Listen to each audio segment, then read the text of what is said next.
Okay. So photodiodes are used as light detectors, demodulators, and encoders. They see wherever you have a device working with light, it will definitely be used in optical communication where you are going to send data in the form of light. So see here, it is used as light detectors, demodulators, or encoders. So it is used mainly in optical communication where high speed counting and switching circuits are required.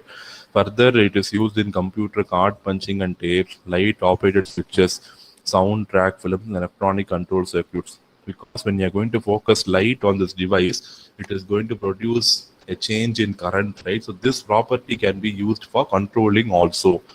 Okay, so if you want to do something when light is there, you want to do something when light is not there, you can do that using a photodiode, automatically turning on your lights, street lights, automatically turning off your street lights. All these are possible with photodiodes. Okay, and the extension of photodiode is going to be phototransistor. So they say that phototransistor is a more sensitive device compared to photodiode.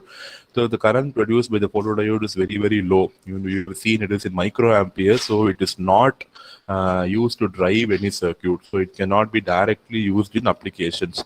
So if you are going to use photodiode in your circuits, you have to amplify this current to a larger extent so that the amplified current can be used to drive the other circuits. So directly with photodiode, I cannot control the devices because the current output of photodiode is in the order of microamperes, which is very, very less. So you need amplifiers to amplify this current, and then the photodiode can be used for your applications.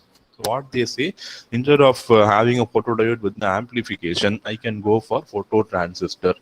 The phototransistor is an enhanced version of photodiode, and it is also more sensitive than photodiode. So you can go for photo transistors.